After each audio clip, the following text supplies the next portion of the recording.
or will Team HAQ be able to slay our former champions? Yeah, right now what I really want to see is how they survive in lane. Right now, HAQ with HY, is he going to stay here for a long time? Like, is this going to be a situation where they're really trying to bully out the EXP laners? I think it's understandable here because Lolios will obviously win out against Panda in lane. Beatrix versus Claude will always lean towards Beatrix. So they're going to focus on the EXP lane because they know that HY will have a hard time against Lola. And Team HAQ instantly responds with the same thing because having two people in that lane allows them to roam a lot more quickly. That's so annoying. Man actually managed to steal one of the creeps. I was just about to say, before that, looking at this, Kuza is there trying to get a kill onto Min, but Min with the sprint is able to run away. I was about to say the setup for Kuza's emblem, extra damage to monsters as well as the cooldown time on the retribution. Lolios looks like there's no way for you to go. First blood to Panda. That's a nice gank from Gary right there, knowing that a lot of RSG are in the bottom side, instantly taking advantage of that. Team HAQ, their rotations have been pretty on point this season, and that trend is continuing here. I'm also noticing Min, his emblem is pretty greedy. He's got Avarice on the Roam Faramis. It's greedy, but at the same time, it does build that mindset. I have to do something. I have to catch someone out. If I want the goal, I need to do something about it. And I kind of feel like it is okay just because Faramis is not really the tankiest of all roamers. So he needs a way to build a little bit more gold than the usual so that he can complete his items a little bit faster so that he can actually catch people out with his Shadow Stampede more consistently. We can see that Team HAQ has instantly forced RSG to change their plans. Now HAQ has to assist Lolios because they're afraid of the Dare-Off gang, meaning that HY is actually going to have a tough time against Lola in lane. And that means that they can allow Gary to play around the bottom side. But Panda, though, taking a lot of abuse up here. Kuza coming in. This is probably a dead Claude. Yeah, no way he's getting out of that. Yeah, that was a little bit too easy for Kuza. But right now, Team HAQ, they managed to get the turtle for themselves. Is it important? Maybe not, just because the way RSG is playing, it looks like they're really focusing on the lane. Because look at the Dare-Off. He's inside RSG jungle. Yep, he's just going to be stealing camps away. And this is something that Team HAQ has been doing quite consistently. When they know they have the stronger early game composition, they not only more efficiently farm their jungle, they try and take as much farm from the enemy as possible as well. They actually prioritize ganking the lanes a little bit less. Yeah, in this kind of game, I guess it doesn't hurt that much for Kuza just because as a Bellman, you're not really buff dependent. You know, you want gold, you want experience, that's great, but if you don't get it, it's not the end of the world because the key for them to win is mostly Kuza as well as Izanami, and as I said that Izanami got caught out by Mun. It's going to be hard for Sicilian to get away from a Kadita after all, especially if Min is there to make... that would have been so cool! That's actually a nice combo. That would have been so cool! Oh my goodness. But good reaction timing from Kuza to be able to dash out of that situation. I don't think he would have died, but he did deny a very cool play from Team HAQ. And sometimes psychological damage does matter. No, like sure, he probably would have survived, but we would have wanted to see that because then we can hype up Min and Mun even more. Like psychological damage. Psychological damage. And right now, Kuza is taking literal damage from Gary. Same thing for Izanami, trying to run away. He manages. I mean, why did he go back in? Why? For Gary, we hyped you up. Why'd you go back in? That was just a bad choice. He underestimated the distance. Why'd you go back in? Unfortunately walked right into shotgun radius though. So Team HAQ are making some mistakes themselves. I guess he wanted to set up for Min as he comes in with the Cult Altar. Instantly popped though by Lolios, meaning that they can't actually continue this push. So they'll settle for gold shielding. I'm sorry for asking the obvious questions, but like, why'd you go back in? Like, seeing like half HP and everything, and then they're like, I cannot play this. Famous last words. Yeah. I cannot play this. I don't even know which player you're referring to specifically. Oh no, for both teams. Yeah, a lot just happened there. I can understand Man maybe. You sometimes do underestimate the shotgun damage, and he thought he had enough iframes. That was good timing from Lolios, but Izanami had no excuse. He definitely knew that he could die to Gary. He just got greedy. Famous last words, man. I cannot play this. Man right now from behind. Lolios and HAQ, nowhere to go. Petrify has been used, and right now Panda going in, trying to deal all the damage onto Lolios. He has to use his flicker, trying to run away, but right now Team HAQ, this is a very free turret for them. Lola all alone. He tries to go back in, and Izanami manages to get a kill. Why'd you go back in? That's a bit of a mistake again by Lola there. I'm not sure if he still had his quicksand guard. I assume he did, and he thought he'd be able to jump behind them and heal up with that second skill instead of running away with his ultimate. But underestimating the lethal counter again. These teams are playing a little bit sloppy here. I just want someone to clip this and just let the title be I cannot play this, and then just show all of the failed outplays. But either way, right now for the side of Team HAQ, we do have to acknowledge 1,000 gold lead for them is looking very nice. It's looking very spicy, and they have to be careful just because Man on this Kadita. Look at the positioning of him. He's actually holding on to this crucial bushes, the ones that a lot of these squishy carries will eventually move towards. Izanami so far, he's been on an island by himself. The rest of its team isn't helping out that much, and we can definitely see Team HAQ taking advantage of that. And you can see that they're distracting RSG and Y right now with Lola in the top lane and moving over to the mid side, and that means that Panda gets a free tower down bottom. However, RSG are actually able to trade a tier 1 up top as well, so there's not going to be a big gold gap there, although Gary stealing the orange buff away again will contribute a bit to that. Yeah, looking at the damage, Gary is definitely dealing so much damage. 15,000 damage in this game so far. Lolios is not far from him. And like now, Min and Man engaged. A very free kill onto Lolios. What was that? That was so fast. And Gary wants a little bit more. Looking at Izanami. HP is so low. Panda goes in. He still has to call Alter. He can survive for a very long time. HAQ and Izanami is basically almost dead. And looks like Team HAQ manages to get this mid lane turret with an aggressive play. I'm sorry, RSGMY, but this is how you use the Cult Altar. You have to be more aggressive. Team HAQ, they're fully making use of this.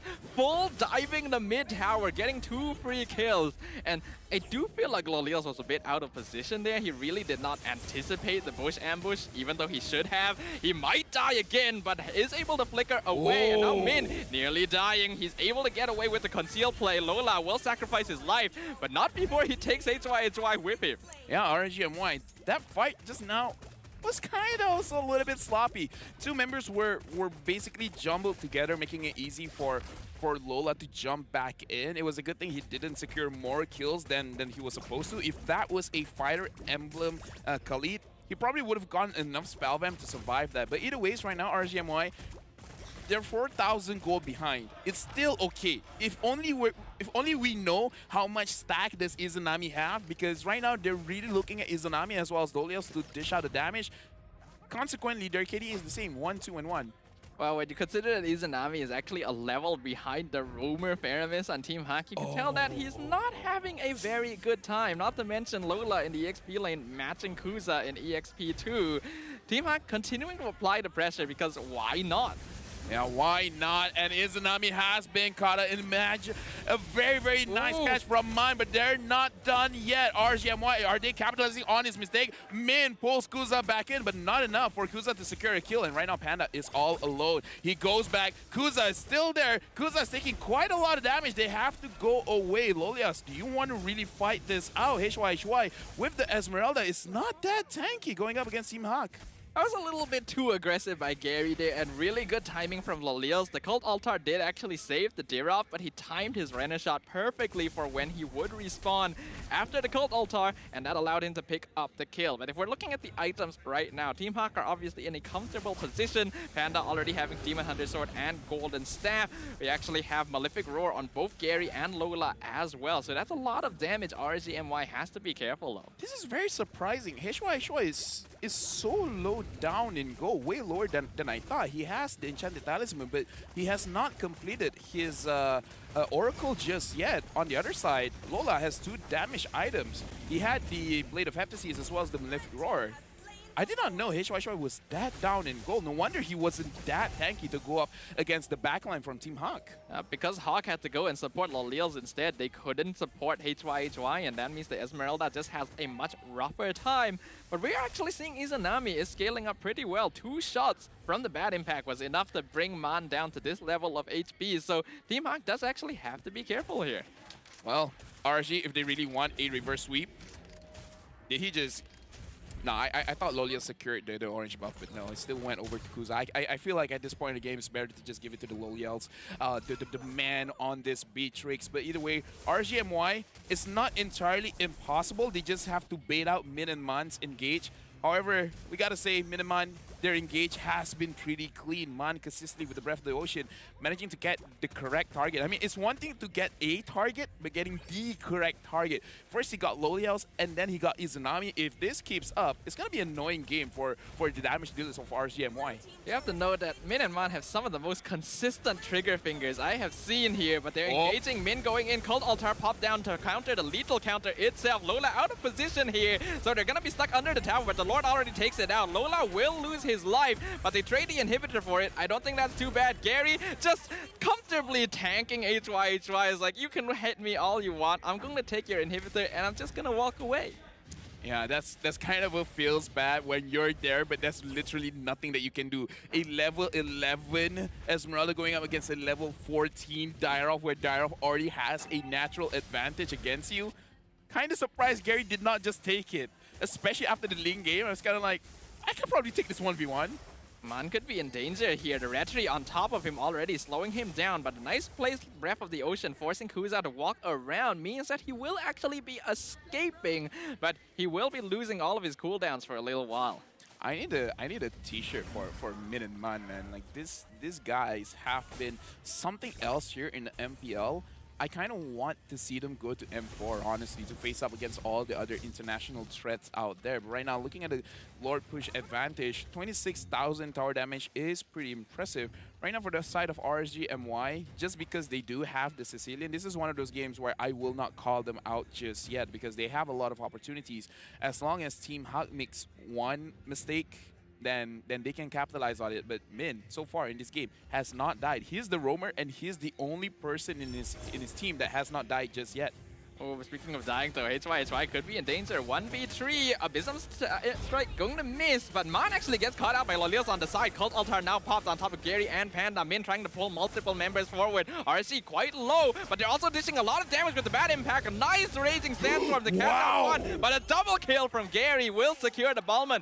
Panda nearly dying as well to Lolios. RSG actually trade that 2 for 2. Yeah, right now they gotta look at Izanami. Izanami is very, very dangerous. If you can catch Izanami, you win, right? That's the only thing in Team HAQ's mind right now. Catch Izanami, you win. As long as Izanami has the range advantage, he can dish way more damage than even Panda can dish out, but you gotta be careful of that. Yeah, he just got the Winter Trunkian too, so now it's even gonna be harder to catch out the Sicilian. We did mention gives Izanami a damage hero, but now they're trying to retaliate. HY jumping in, Man nearly dying, and he actually does! Lolios with the snipe again! Catches out the Kadita. Here comes Gary! He steals it with the retribution! Keeping Team HAQ alive. Gary gets the kill on HY. Lola taking a lot of damage. Lethal counter will finish him off. Panda still trying to dish out enough, but Kuza is pretty tanky right now. Team HAQ will have to back this off. A lot of things happened there, but we gotta say, Gary secures the Lord. That was clutch. But look at the damage coming out from the side of RSG and why Lolios managing to snipe out Man. Great. But the follow-up after that, the side of RGMY, they have the damage. They have good positioning now to actually take the fights from Team HAQ. And Team HAQ, they realize that not just Izanami, but Lolios is starting to get comfortable. Looking at the items over here, Lolios has the Blade of Despair, the Malefic Roar, as well as the Wind of Nature. Quite a lot of damage, looking like his Wind of Nature might still be in cooldown, probably like what, a minute or like 40 seconds, but by the time the Lord comes, I don't think he has his Wind of Nature just yet. This is going to be a big defense, but Panda has already been chunked down to basically 20% HP. I don't know who did that, but I'm assuming it was Lolios there. So it's going to be harder for Team HAQ to defend, to kind of push this out. Luminous Lord already dead. Min still trying to go in with the Cult Altar, but it is not enough. So they want to settle for an inhibitor, but Falling Star Moon is going to catch them out. Lola going to be left in the dust. He's going to be sacrificed to allow Team HAQ to escape. Did you see how much HP just disappeared? He had like, what, 70% HP, and then it was like 15%. All in just one shot. I don't know if it's just Izanami or just Lolios or both damage stacking up. with each other right now. Man has been found out. Min, is he going to pull Kuza into the turret? Not far enough just yet. RSG MY, right now they have quite a good advantage. Gary having to use his Abyssal Strike just for that one minion. Right now, Team HAQ are having a bit of an issue. They don't have any assassins on their lineup, meaning that they have no easy way of going to the backline and picking up Lolios and Izanami, meaning that they have to just try and dive, and RSG has been doing a good job of zoning out there. If we look at the damage dealt, Lolios is way ahead of Panda there, and I'm actually surprised that Izanami isn't higher on this list, but I'm assuming that's going to change pretty soon if this game lasts much longer. Looking at this game, I kind of feel like it will last much longer. Lolios, I think he got a very big spike in terms of gold because I think now, you know, he already completed all of his items, especially with the Weapon Master passive. He's going to deal quite a lot of damage. The last Lord push, only 3,000 tower damage, and we can see a negative gold earned as well as EXP earned, just because RGMY, they actually got a lot of good advantage going up against Team HAQ. And right now, 15 minutes, I think it's pretty crucial. If they were a little bit late on their timings on getting their power spike, Team HAQ could have closed this game like 2 minutes ago. They actually could have, and that's just how crucial it was that RSG was actually able to win some of those skirmishes right before this. They put themselves back in this game, and they actually have the better late game teamfight composition, even though Team HAQ as the Cult Altar. Lola, in a bit of danger, has to use his ultimate Cult Altar as well. He's right, finding tree, but that's the Cult Altar. We see Man, he's probably going to be dead here. Has to use the rough waves to survive. Will Lolio snipe him? No, he will not. So the Kadita survives for now, but wasn't able to execute anyone.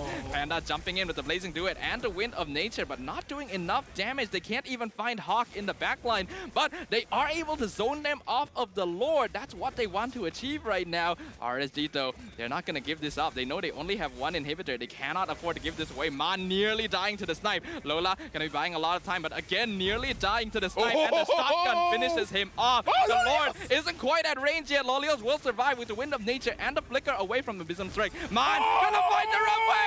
On the Kuza! They get two with H.Y. They forgot he was there! What a setup! That's what we were talking about. They gotta hold on to these bushes, but Lolios, he wants the kill. Gary as well as Min going forward, and Min finally dies, his first death of the game. But man, that trigger finger as well, because you know the Karita, there's like you gotta wait for a bit, and then he dives into the water. But the timing is so nice. Kuza could not react fast enough to it. Oh, that was beautifully done. Was and so unfortunate. beautiful. RSG, they forgot he was there. I'm pretty sure they knew Man was still in that bush. They either assumed that he had left or he had recalled back to base. So that definitely caught them off guard. But also a little bit of miscommunication from Team HAQ too. Min jumped in afterwards with the Cult Altar and hoped. Ooh, that was scary.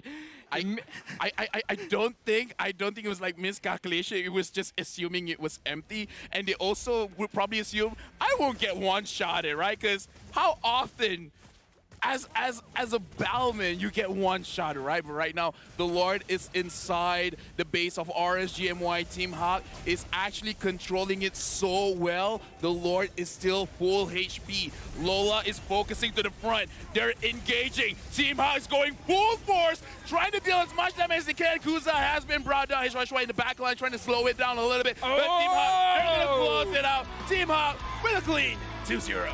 A 2-0 victory. It feels like it's been a while since we've gotten a clean 2-0 sweep here, but Team HAQ will be able to secure victory against RSGMY. It was hard fought though. Respect to these former champions, but today it is Team HAQ that comes out on top. Yeah, honestly, very, very great plays